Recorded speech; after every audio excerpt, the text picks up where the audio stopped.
Over. Amazing. Joining us to discuss, former RNC Deputy Press Secretary, Republican strategist, and on PC fan favorite, Erin Elmore.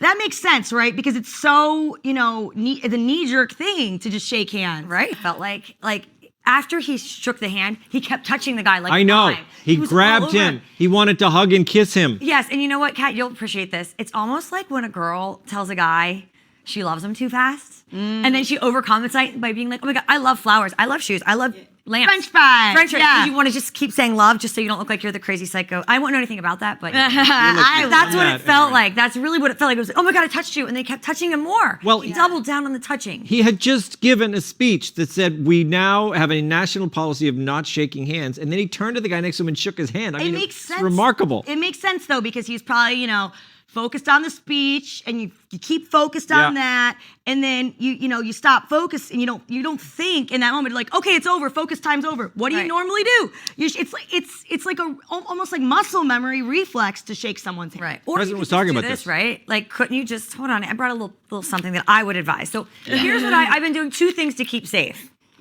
I mean, if you're gonna have a mask, you may as well do it in style. I think that's what the CDC recommends. Is that you the get one of CDC those. recommends bling and a face mask. And I've been doing 2 other things that I've read in the news. I've been chugging Purell and washing my hands with Pinot Grigio. There you go. So I think I'm safe. I think you are. But are people going a little bit overboard? I mean, up where I live, Little dose? Why don't they just get a case of Corona and drink the beer instead? Everyone will be a lot happier. Well, it is a travel thing. Because, one thing, Erin? So I think it is false security, because as I know in other countries, maybe in the Middle East, there has been an uptick in cases over in Qatar. For example, 200 plus diagnosed in the last couple of days. What if you're traveling back from there today or tomorrow? You're not on a band, but the people from Europe are. So that person can just go to Starbucks, go around licking and touching everything. It's spreading within the United States. Yeah, I think it's a false sense of security, right? What? So you're saying more bans, not just mainland Europe, but every place else? I mean, if you're going to have a band, don't just have it be like Swiss cheese with holes in it. Well, it's the European countries. That's where they're approaching. Make any difference. And I think the news media has a role to play in all of this, because if you remember H1N1 under Obama, they were like, don't worry, 20,000 people are dying. It's okay, it's no big deal. This is pandemonium because it's Trump. I'm telling you, it's related. Absolutely, I agree. H1N1 is a perfect example. I was going to say SARS or MERS, but those were a long time ago. The last one was the H1N1. And that was under Obama. No drama. Obama gave up and gave a speech, and he said, hey, don't everybody worry. The flu. The tail is wagging the dog here. Truthfully. And when Never you heard that phrase. Well, yes, you have, of course. But when you put like sand in a funnel, something has to come out the other end. It's sand. But with this, we have to see what comes out here. There is this pandemonium that people are going crazy and they're so afraid. And is it really going to be as bad as they say? I have a feeling that it's not. It's more that the media has pushed everyone into an absolute state of hysteria. Okay, so from Panic Nation to cancellation. So it's a very crowded market. So the samples, I guess I've never been to Costco. Really? I used to go there for lunch when I was broke and living in LA. I would sneak in behind a random family and I'd just fill up on the samples. So what are they? Is it someone holding a tray, or is it like it's like a little cart, like a cart? I think you can go around. Like it's almost like putting different stamps in your passport. You're like, yes, I'll take some of these from the Asian section and little. Different sections. Kat, I think people are going there for their daily meal. I can't knock it because I've done it. But I think that this is wrong because you know what? Let people decide. I say that's what you're going to go with. That's your indulgence. Ooh, he's going nuts with the wheat thins. Watch out Wheat thin party.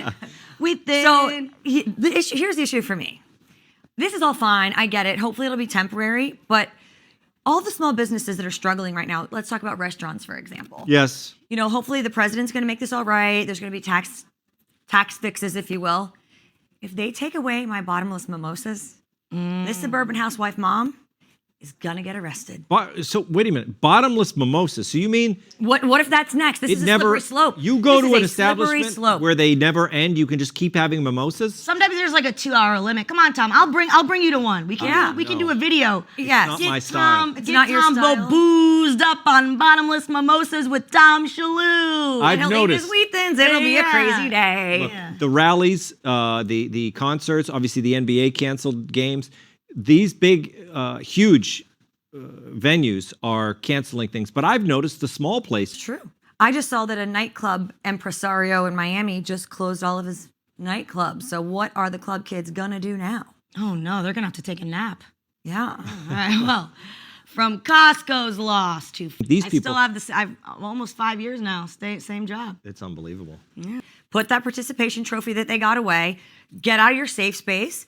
Put your big girl panties on and go talk to your boss. And if you're too nervous to talk to your boss, go to the bar, have like 11 drinks, and then talk to your boss. You'll be all loosened up. There's definitely a drinking theme going. You're Erin, so you're very young. young. Why are you You're- picking on millennials so much? Like, you know, I with am the a safe millennial. spaces. but Yeah, you're like a good millennial with I'm like 95 on the inside. yeah. Yeah. I looked at. Did you actually go to the survey and read the data of the survey? Yeah, I read I it. don't believe. Hands before we go talk to our boss and Definitely sanitize. should. We should definitely always wash your hands, everyone. From career drive to the busiest man alive. Cops in Louisiana this week heard busy for 23 years. In Louisiana, you're supposed to renew them every 2 years. But I guess some time in his schedule opened up because he told cops he'd take care of it as soon as he got home. Someone would probably be a better driver. But my question is, what was he doing for 23 years? Like, was he your doing answer. crossword puzzles or was he solving the world's went- problems? Look at the Puberty, license kinda. plate. The answer is on the bottom of the plate. DVD. He was fishing. Oh. Sportsman's paradise. That's all these guys in Louisiana do is fish with those boats with the big fan on the back of Crawfish them. are delicious. I'm not angry at that at all. But you know what? At least he didn't go after the old mayonnaise in the fridge. Different problem altogether. Mayonnaise is good. I don't even know if that was a metaphor or what you're talking about. If mayonnaise was in the fridge for 23 years and you ate it, what do you think would happen? It wouldn't be the same as going to the DMV now, would it? Okay. All right. I just think that this man is a victim of a oppressive government system, and I'm on your side. You know what? Everyone can catch new episodes of UnPC every Thursday and Friday right here on Fox Nation. I am Kat. He is Tom. See you next time.